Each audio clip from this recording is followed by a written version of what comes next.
Okay. Hello, everyone. I hope this is working. And let's see if we can. But I don't know if some of you are there. I'm going to wait kind of 30 seconds to see if someone is there. Oh, okay. Lanyi Valya, good evening. Good evening to you. Okay, I'm just going to wait a couple of more seconds here to see if more people come up. I have my coffee ready here. I'm going to. I didn't have very many questions. I had some comments, very good comments, and I'm going to try to deal with them as well as I can. So, are we having more people here? Well, it's just 5 o'clock now, so Lagni, let's just wait for a few seconds. I did one live stream during the week because I wasn't sure whether I would be. I had to practice. I had to practice because I didn't want for me to happen what happened the other day. That at the moment of going live, I got all confused about where to click and not to click, and then I didn't know, and then I was nervous, and then okay, so it didn't work.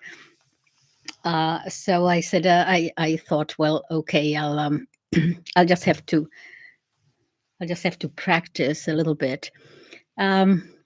I was reminded before I start. I was reminded of that is what I try to do always, because just to throw myself into the deep end, even if I don't know exactly what is happening or what I'm doing. I remember that when I got to, well, I learned how to drive.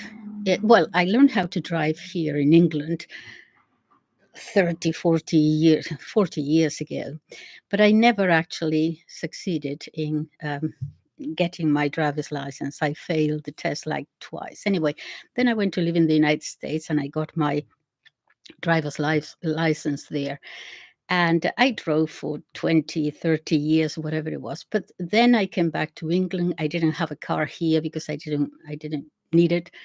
Then I went to France and I didn't have a a car there because I didn't need it. But then I went to Spain and I spent a few years there, and I did need a car there for business because I was traveling all over the place all the time. And so I thought, okay, I haven't driven for about 8 years. And I really learned in the United States in an automatic car, no gears really, and driving there is so completely different than driving in Europe, where you have all these, narrow streets and roundabouts and so on. I thought, okay, I better go and take a few lessons. Really, I think it will be because the moment I got into the car, I was like this, like a like a learner. I said, I need a few lessons. So anyway, I got my driver's license, but I was still kind of like this, nervous and so on. So I decided the best thing I can do is to actually force myself to do something which at the moment seems insuperable. But I have to do it. And so I decided that I would drive all the way to France, near Nantes, where I taught there for a while, and then come back to Spain. And that is what I did. I just got into the car and drove to France, to northern France. And I went through Paris. And you can imagine me in the middle of Paris, people hooting. And I said, sorry, but this is my test here. I mean, I just don't know how I did it, but I got there and then I got back. And by the time I got back, I was able to, the next day get into the car and drive without having to be like this. So that is what I do. And with this, since I am so terrible about technology and I don't know, I thought I am terrified of trying this going live business because I just don't know where to click. And And I said, okay, I just have to do it. So, okay, so let's start. I'm going to deal with, as I said, um, there aren't any questions here, but I'm going to deal with your messages. Okay, so let me see. Lakni Vanya, one day ago. Gracias, Lali. Thank you. Gracias. Okay. Stan Stanovich, 1898. Okay. Thanks, Lali, for bringing. This is in reply to, is a comment on the very last video, not falling for fearmongering this time round. Okay, so he says, thanks, Lali. By the way, thank you very much. You always have delightful comments and I appreciate them. Thanks, Lali, for bringing all this shame back to us. I was talking about the COVID thing. We are so eager to forget about it, to forgive our cowardice and move to the next craze, war against Russia. Why we society became so easily manipulated. It looks like the more access to information we have, the less critical we become. How to change this trend? We sacrificed our elderly to die in the flu days. Let's not do the same with our kids to send them to stupid, unjust war. Yes, I agree. Although I wasn't talking so much about shame in the sense of shaming others. I think I was more concerned about our feeling ashamed ourselves, which is something that is voluntary, not because someone forces us to do so, but comes from recognition that we did something wrong. And that recognition hopefully leads to acceptance. And that acceptance perhaps leads on to forgiving ourselves. And then we can move on and be much more aware of what happened to us and how, to avoid falling into that again. Thank you for your comment. Brian Bickerstaff, a wonderful podcast. Lali, thank you, thank you. Thank you once again, David Tompkinson, thank you. Yes, we are being played like a two-bit fiddle from Bodonnell 1, UK. Travis, my dear Travis, I always so appreciate your comments. Let's see. I commend the effort. Is a comment on the same video, not falling for fearmongering. I commend the effort to warn and alert those who were taken in on the last occasion. That said, they went directly from the poison scam to the Ukraine scam with utter ease. They will get in line and enthuse for what is coming. I have little sympathy for these people. They make me feel ill, but they are everywhere. They are the majority, and they will bring us to the abyss if they can. So long as they can. So long as they can show that their world, that they are moral beings. If Christ did not come, it would be so incredibly depressing. But he did come, and so it is not. Yes.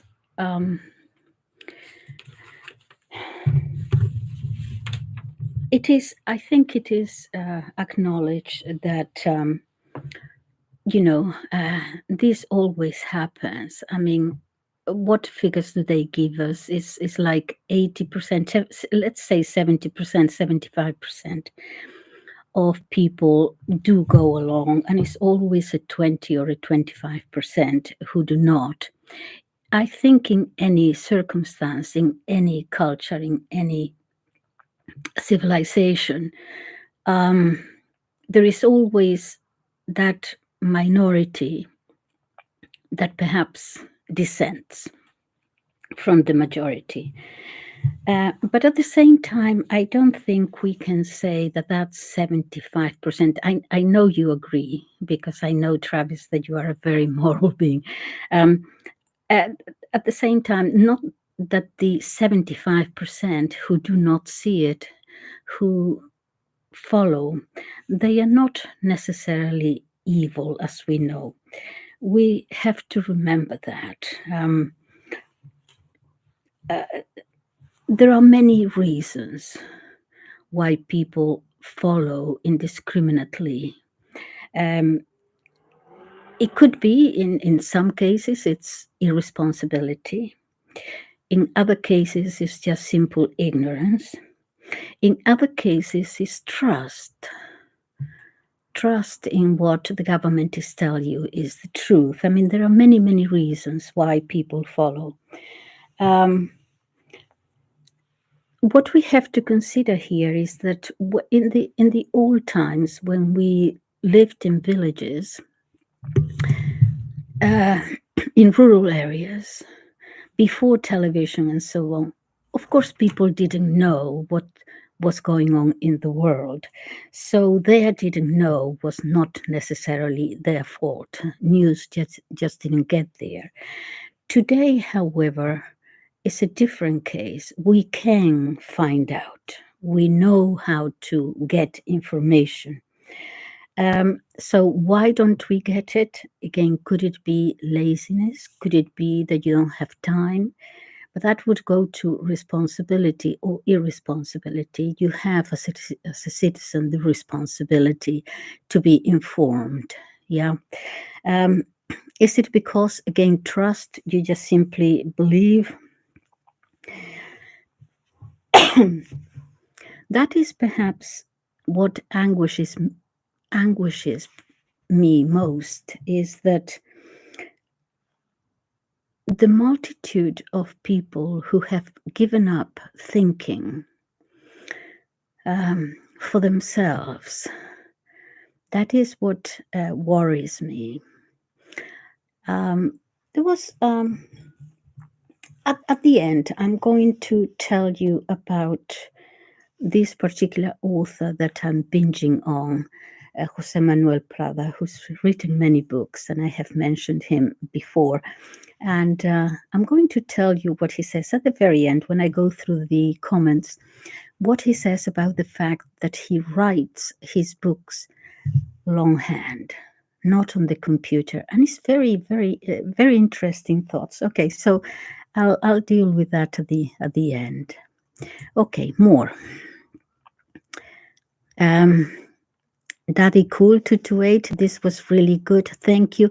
You can't believe how much I appreciate it when some of you say, "Hey, this is great, thank you." It's like I turned into a little kid, on the back or something.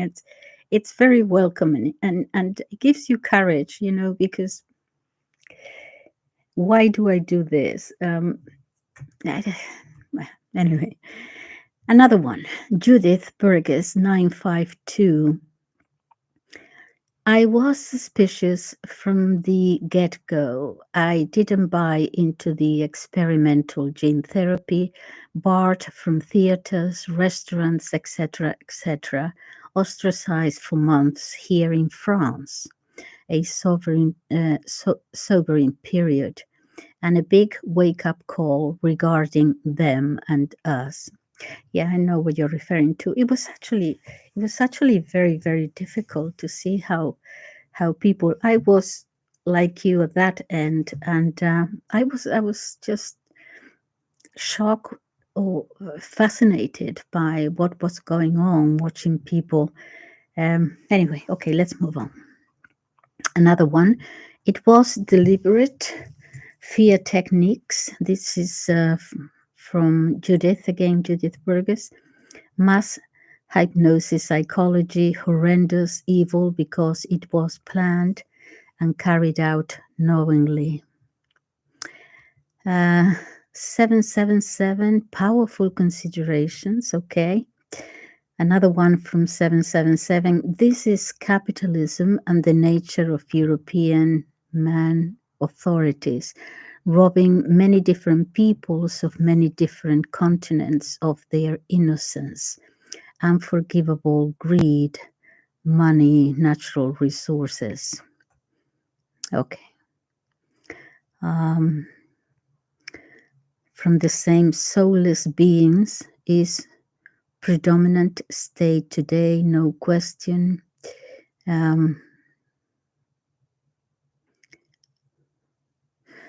It is with regret I must shout that most folk in Western societies have already disconnected from their inner spirituality.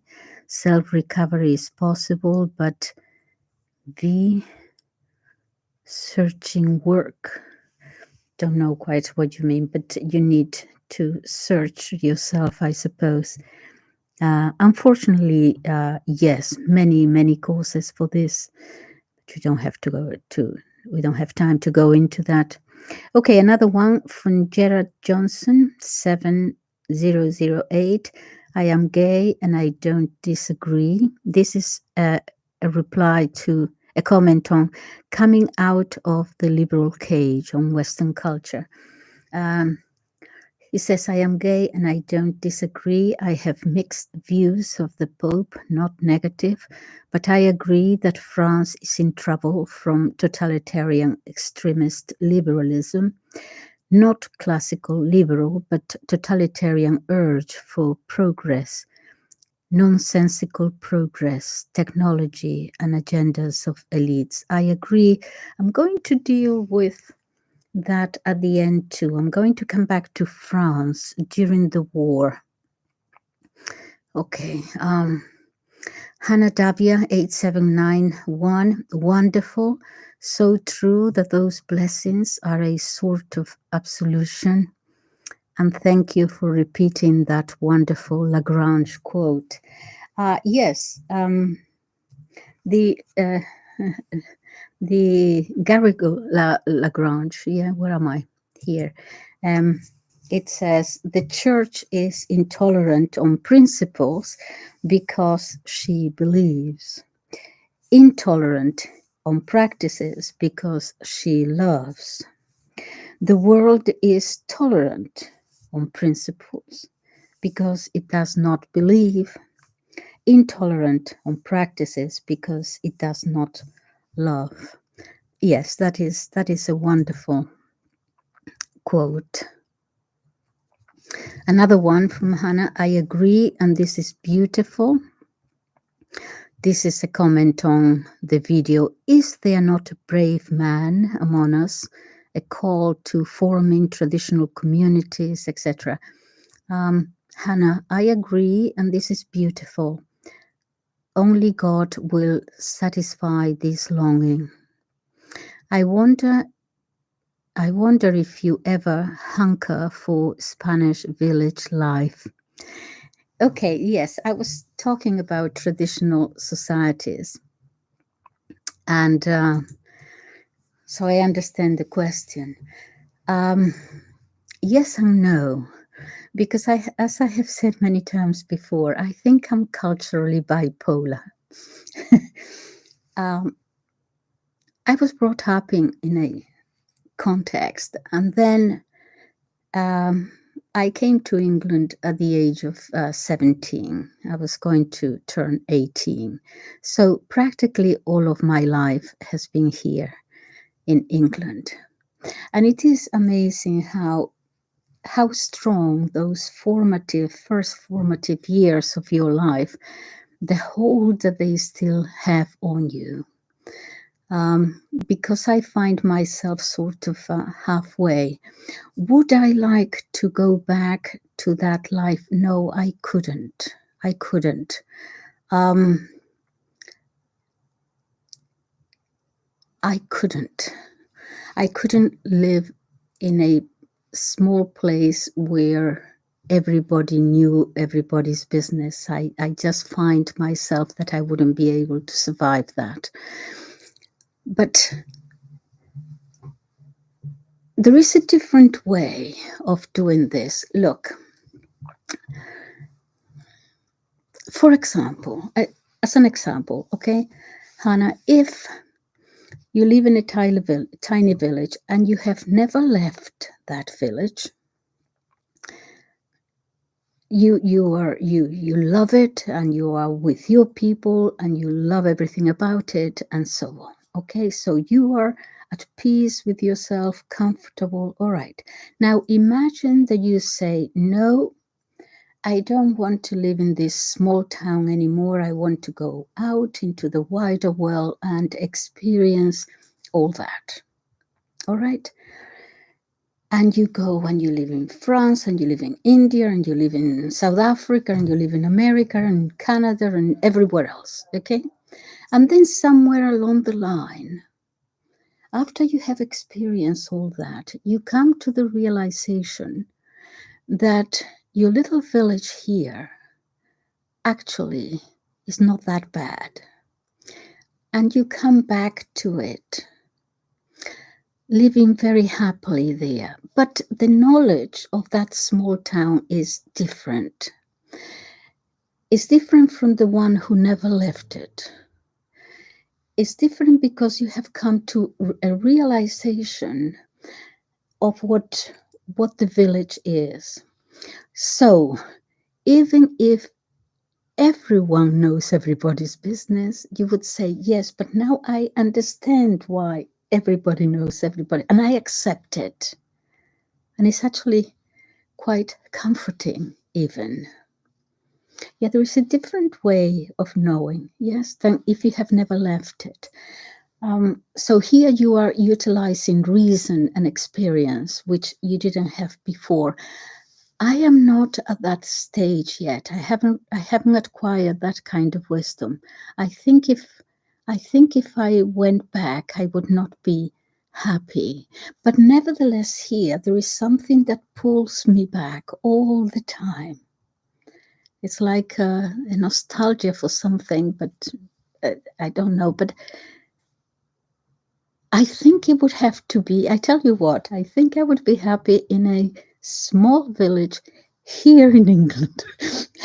Then I would have the best of both worlds, something like that. I haven't quite thought about this, but all right, let me move on. Hannah, again, thank you for this. Thank you. Peters 9744. You are commenting on, is there not a brave man among us, a call to forming traditional communities? Okay, so you say pursuit of happiness, in quotes, a phrase view as controversial and triggering today as it was in 1776. But as we know, different societies, cultures, ethnic groups have very different ideas as to what constitutes happiness, and most will never be budged from such, whereas serious-minded Christians share a common assessment of what it is. Yes, it's a different one, I agree. If I can shield myself from depression, I suppose, or unhappiness, I may pick up the courage to watch that video.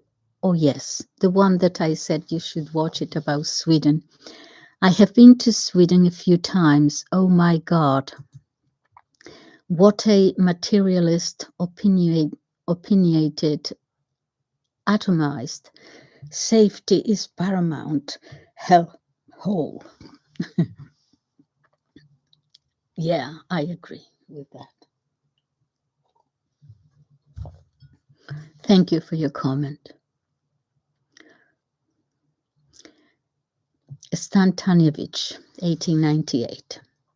Hi, Lali. Oh, I appreciate your comments very, very much. And you say,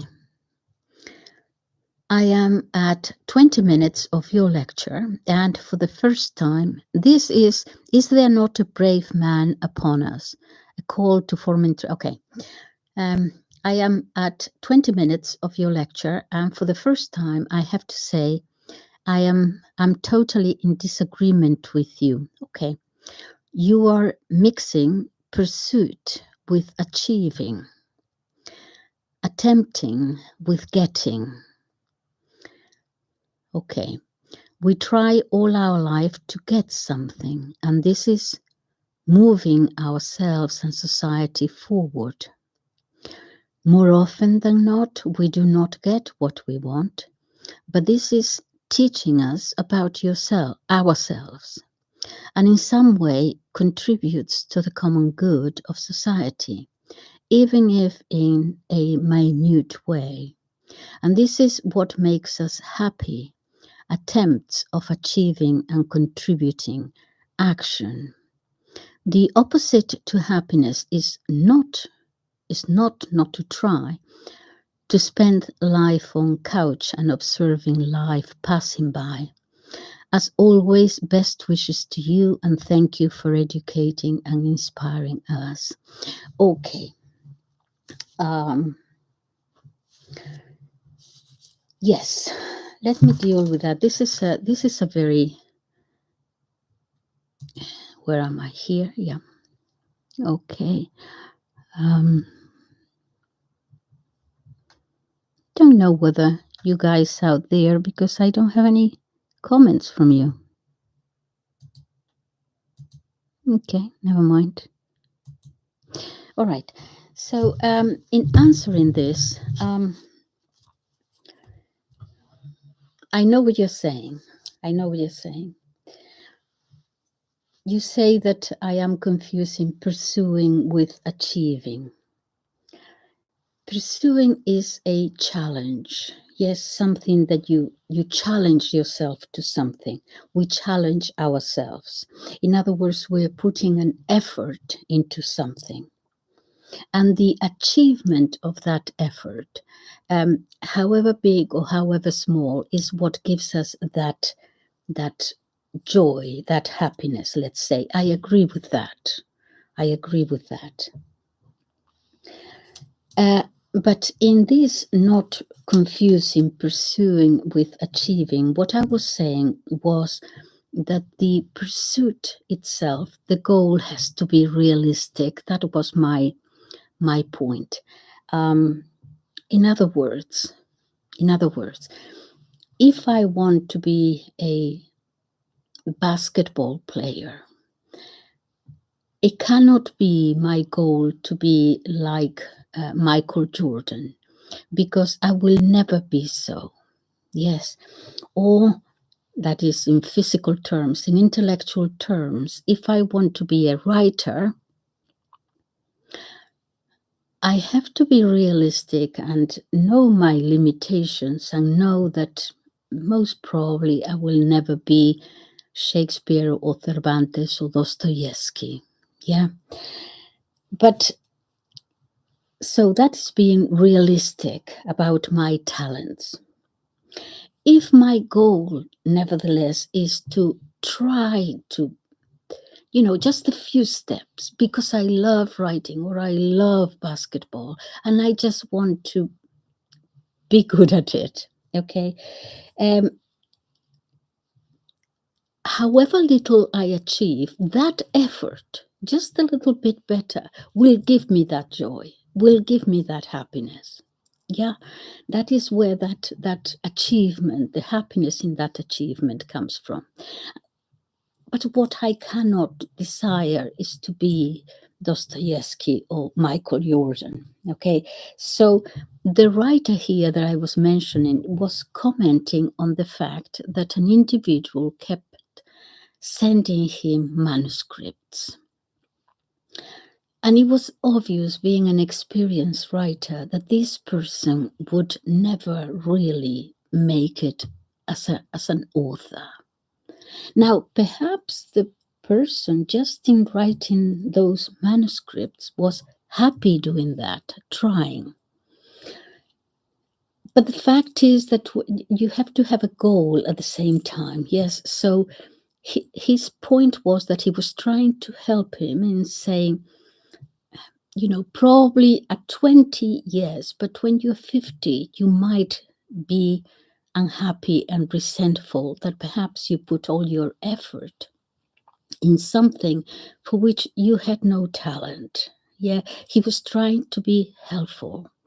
An experienced author will know the difference. You write something, and there are people who are very good with the language, and they're very articulate, and they can write books about this and that and the other, but never will be a great author that manages to survive, centuries, because they are, even though they have the gift of language and they may be clever, they don't have that experience of human nature that makes you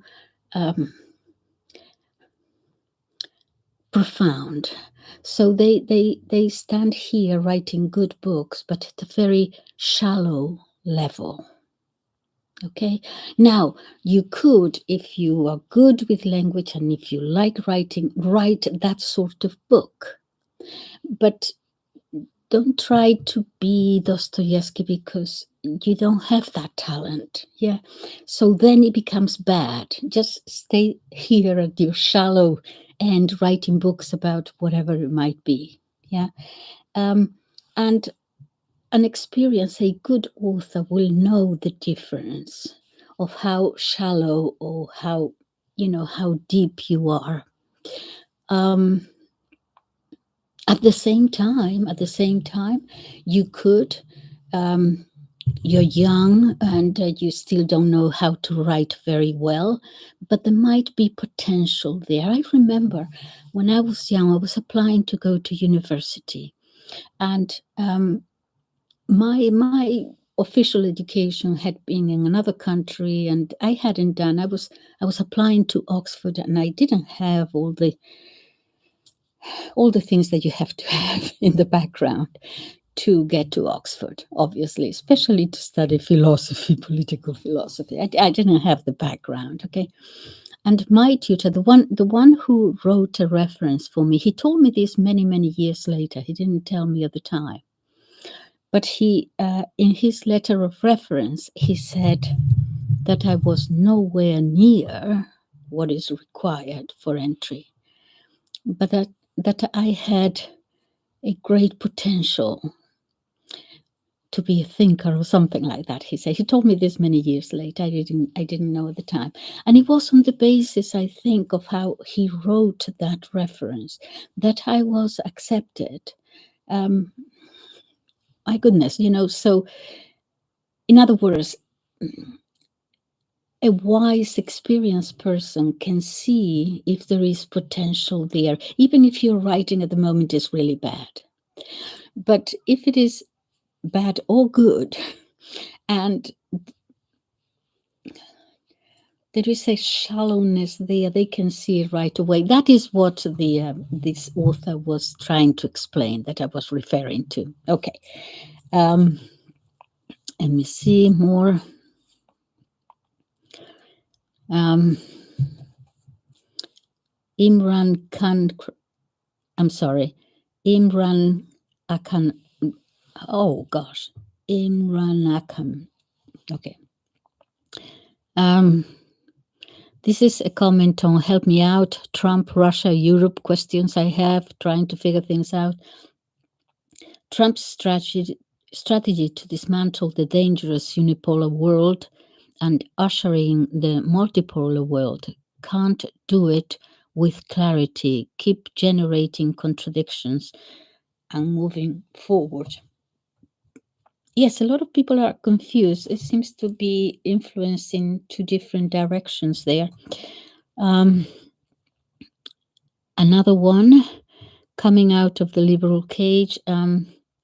Cheers from Mexico. This was very helpful and made me reflect.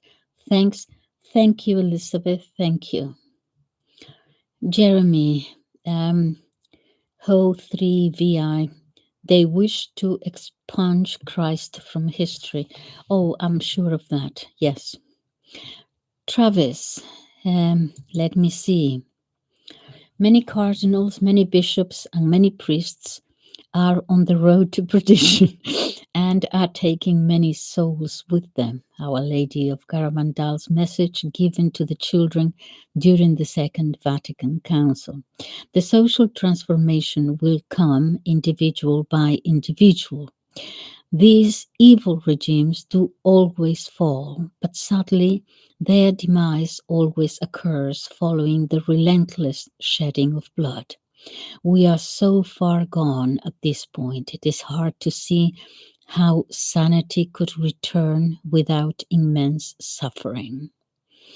I agree. In any event, the good news is that this whole mess is turned around for every individual who submits to their God through the church that their God established, the Holy Roman Catholic and Apostolic Church. We are on a train platform deep under the street level. There is a train there. Its doors are open. We can get a free ticket and get on this train. We procrastinate. We are not sure. We have a lifetime to decide. Although we do not know when this lifetime will finish, we try not to think on that. Now, the train is called the Catholic Church. It's written on the side. Its destination is eternal life. Eventually, that train is going to move from the platform. We're either going to be on it or left behind in utter ruin. Imagine the desolation of those who chose not to board. Finally, it dawns. There is no other train. They lied. They lied. A most excellent video as always, Lali. Yes. Let me see.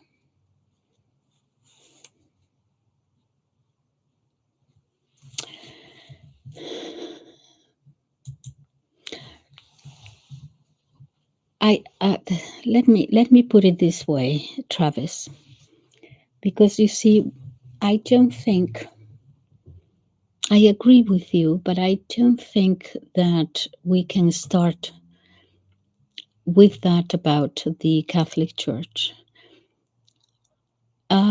because it makes no sense to a lot of people. What do I mean? I mean that there was a split in Christianity 500 years ago, more than 500 years ago. And the descendants of the people who left and went in a different direction, not accepting the doctrine and starting with their own interpretation of what it meant to them, all that, relativism, all that. The descendants are people who have been for so long cut off from the church that they no longer recognize it. If I am a mother, if my children abandoned me, okay, they could repudiate me, they could insult me, they could hate me, but they would still know that I was their mother. But after 500 years, they don't even recognize it. It's something totally foreign to them. I'll tell you, the other day I was listening to, it was one of those videos on politics that I always follow because they have, it's a long form interview with people who can talk about it, the politics today and the wars and so on. Not just anybody giving opinions, they knew what they were talking about. And nevertheless, one of them, whom I listened to him because I always learn something on politics, he nevertheless said something, I don't remember what he was talking about, but he said something like that he's American. He said, of course, I'm an evangelical, but you have other And he said this: you have other weird religions like the Mormons and the Catholics. In other words, he didn't even know that there was a Catholic Church from which everything else came. He didn't even associate that the evangelicals, the American Protestants, separated from the Catholic Church. It was something completely different to him. He didn't even know. So, and so many examples like this. Many people in America actually ask the questions: are Catholics Christian? They do it. They don't know. So imagine. So when we go to talk about the Christian doctrine or something, we can't start with the Catholic because there's a what? But aren't you some sort of sect somewhere? I know you understand this. I'm just making this point for everybody else. Okay. Northeasiatum. Oh my goodness. 8684. Fascinating insights. I came looking for you tonight because although I listen to geopolitics and UK politics a lot, it makes you feel a little hopeless and bleak. Even feel my community seem more aggressive and apathetic. Your words always make me feel better. Oh, thank you, thank you, thank you. Appreciate your hard work on our behalf. I'm finding myself needing to search for God now. I will not let the world change me. Wonderful, thank you. Steve Furman, if a man thinks wrong, he goes wrong, from Chesterton. Very good. Yes, of course. I love Chesterton. I mean, just Steve Furman. In the end, it's about good people seeking the Almighty God against the world of evil people seeking themselves alone. Yeah. Macar 33. This was about something that I did, questions and comments on the Garavandal thing. Garavandal is the real deal. Watch the footage. Was there last year. Okay. Stratacat JP8XG. Goodness. All right. Let's see. One message from God turns into 3 religions. Each religion has the same end time plans. Okay, let me continue. The only twist is their savior is the right one. Oh, I see. Each one thinks that their savior is the right one. Okay. Judaism introduced the idea of one God, Yahweh, as revealed to Abraham and Moses. Christianity expanded this with the belief in the Trinity, while Islam emphasizes Allah as the singular, all-powerful deity. What I don't understand is how they got the people to believe and kill over something they don't even know that is real. Okay. Okay, so let me, first of all, don't know, top chat. No. Okay.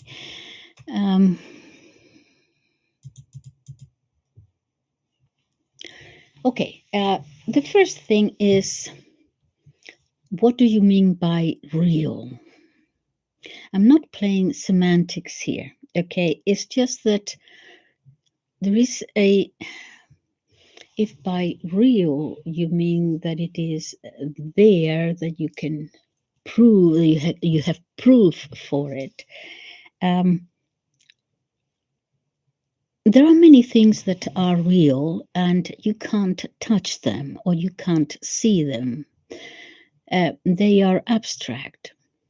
Love is real and you cannot touch it. You cannot see it. Oh, yes, you can. You can in your actions. Well, up to a point, I love my daughters and I hope I express my love for them. But love itself, but I might not be able to express the love that I feel for them. Love is nevertheless real. Um, in the same sense, faith is real. Um, I suppose that if you don't have it, just as if you don't have love or hatred, that you can't see what it is like. Yeah. Um,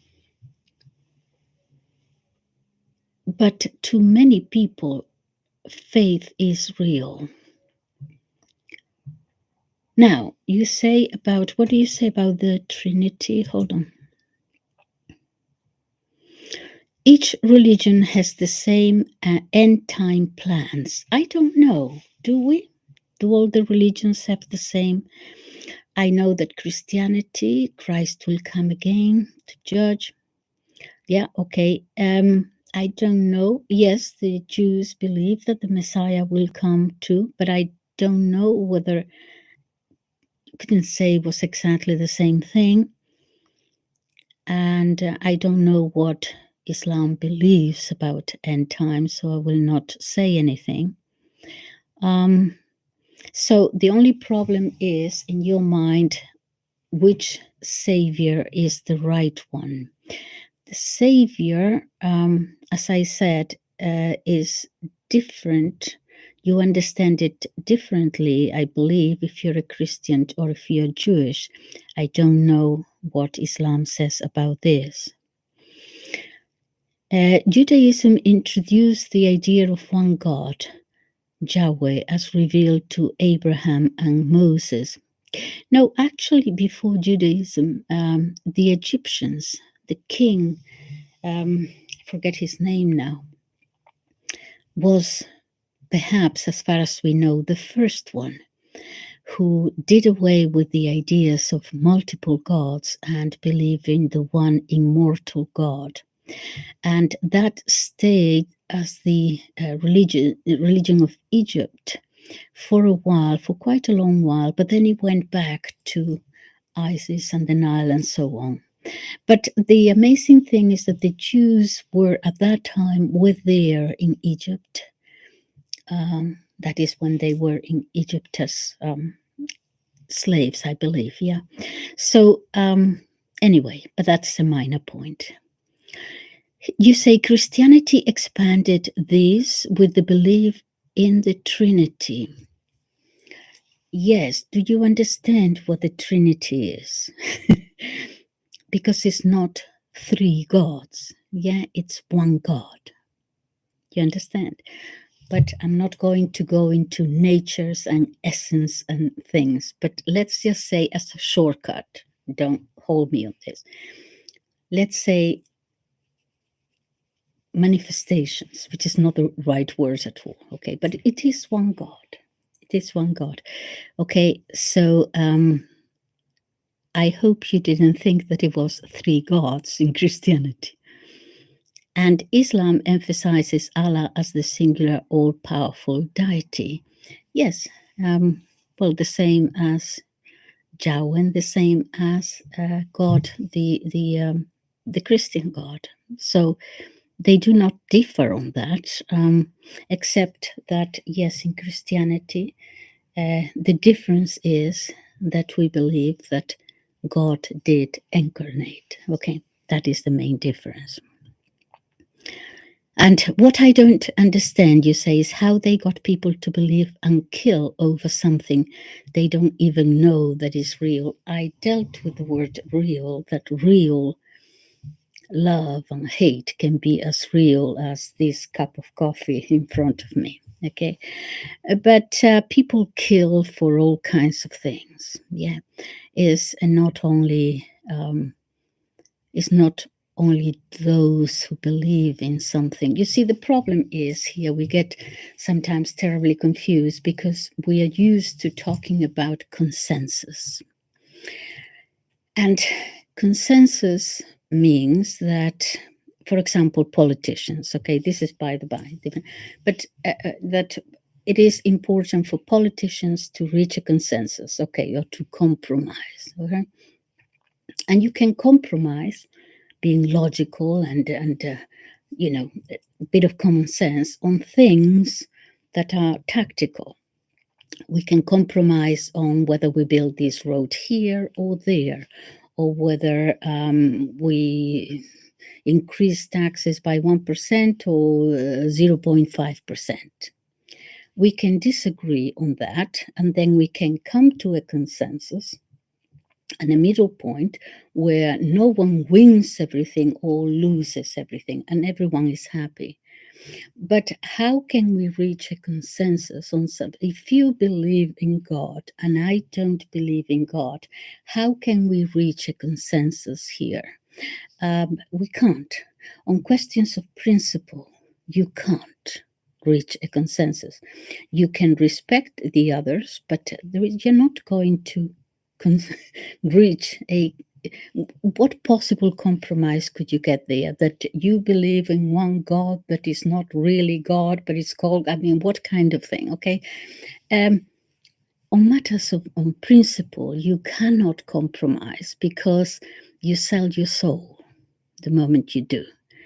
I don't know I don't know why I said this, but anyway. Okay, let's move on.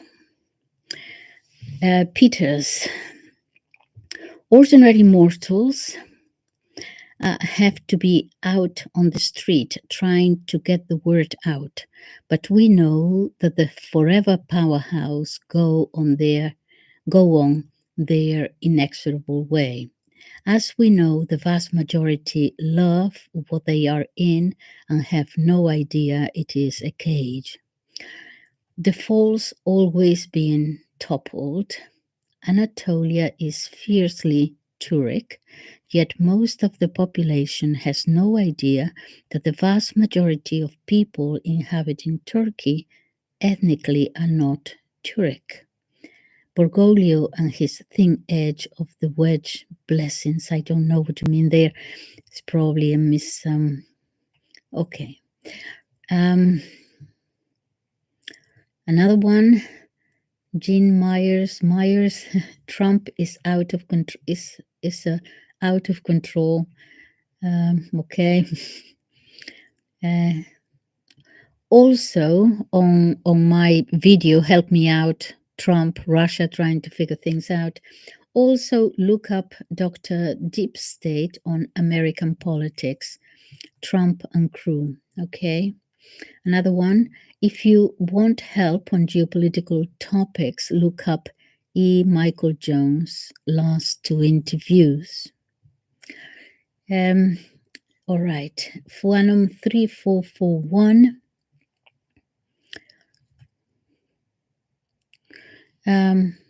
Wonderful speaking voice. Thank you. Thank you. Thank you. And then I don't know, Fuanum 3441, whether you are pulling my leg here.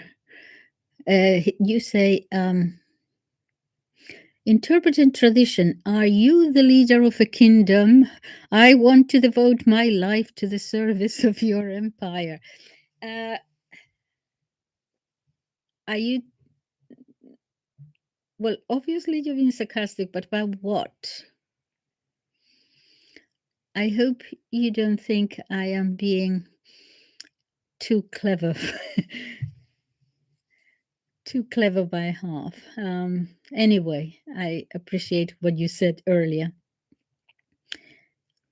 Stratacat, okay. So you could say, move over, you humans, you're being replaced. AI robots will be may well be the new Adam and Eve, but I think the world will destroy itself before we get to this. Good show and your insight. Yeah, artificial intelligence, that's another video. Lauren C. Mardon, thank you very much for your donation of 5 Canadian dollars. I think I have been doing this for 2 years. I think you are the second one who sends me a thanks donation. So I appreciate it very, very, very much. It helps with my pension. Okay. No doubt that the oligarchs will label Roger Kimball an anti Semitic. The powers that should not be the person, the bank, and the platform anyone that they themselves decide is guilty of the world's most evil sin. Um, yes, let me. I hope. Where is it? First of all, let me tell you about this author, what I promised at the beginning. And if this does, oh my goodness, I have been almost an hour. So they are asking him, let me come back. They are asking him, they're saying, why do you write by hand? And he says, how is that possible that you write by hand? And this is Juan Manuel Prada, this author that I am following and reading everything I can get my hands on. And he says, well, to write longhand, to write handwriting, I confess to you, very, very, Spanish is a very Catholic language. When you want to say, look, really, I'm telling you, they will use express. It sounds normal. It doesn't sound as if you're going to confession. It's just a normal way of saying it. I confess to you that I think it's raining, that kind of thing. Okay, so I confess to you, I have been tempted not to do it because writing by hand has a drawback that everything you write, everything you write has a drawback. And the drawback is that someone has to transcribe it. You can't give your publisher now a manuscript written by hand. He says, I have the immense fortune, the immense blessing of having a father that still today, at the age of 78, transcribes for me all that I write. And that makes it possible for me to continue to write that way. The day my father is not here, which I hope will be never, I'm going to have a real problem. Then he goes on to explain about the difference. To write longhand has that inconvenience, that is double the work. But writing longhand, I would recommend to the viewers listening, is much better than writing on a computer. Writing longhand is simple, is simple physics. When you do it like that, we write much more slowly than on any computer. So therefore, the flow of thought that is transmitted is greater. If it takes you half a minute to write a sentence on the computer and takes you 1 minute to write longhand, the flow of thought is double. What does that mean? It means that your sentence is going to be much more incisive, that there is going to be more complexity there. There is going to be more thought, that there is going to be in a literary work more beauty, if you like, more rhetorical images, more capacity to do with language something that is going to be more carefully written. Also, writing longhand favors concentration. When we write on a computer, the iPad, or well, anyway, young people now writing on mobile phones. But when you write by hand, you can only write one way. When you write on your computer, you can be in bed, you can be looking, you can be on the floor, you can be sitting in whichever, whatever you want. But when you write longhand, you have to be a sort of, it requires a physical position. You have to be sitting down at your desk, he says, your back bent over the page, and so on. You're much more centered on the actual writing. It is more uncomfortable physically, if you like, but it helps in concentration, in focusing what you're saying. I'll say more, he says. I think one of the reasons why today's literature is more pale, fading, why understanding is melting, why we have no great stories, great narratives. I think, he says, that has a lot to do with the shift to mechanical writing. My articles to journals, I do write on the computer, he says, because there are deadlines and all kinds of things. And he says, I do notice the difference. Computer writing is a more, how would I say this, more focused on the essential. On a computer, you don't use, when writing sentences, you don't use so many flourishes. You go more directly to the gist of the thing that you're writing about. Handwriting is a more delayed process. It's even more sensual, if you like. That is why a love letter has to be written by hand, or a confession of life has to be written by hand. I like it better, he says. I believe one of the problems we have today on education is that handwriting is not encouraged enough at schools. I think that gives writing by hand, if we were to encourage young children to write by hand, it gives them much more confidence. I think it consolidates knowledge and understanding, as well as the calligraphy, obviously, because he says some children now write, their writing seems the writing of cavemen. Also, of course, you have to do the corrections yourself. Yes, it's a more conscious kind of writing. There is a more intimate relationship with writing. The computer corrects us. So it's almost automates our thinking.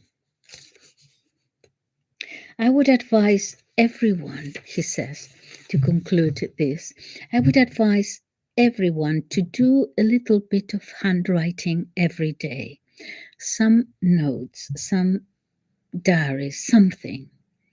It is a very healthy intellectual exercise. And I think I'll leave it there because I've been an hour. So thank you very much for listening, and I hope this has worked. Goodbye.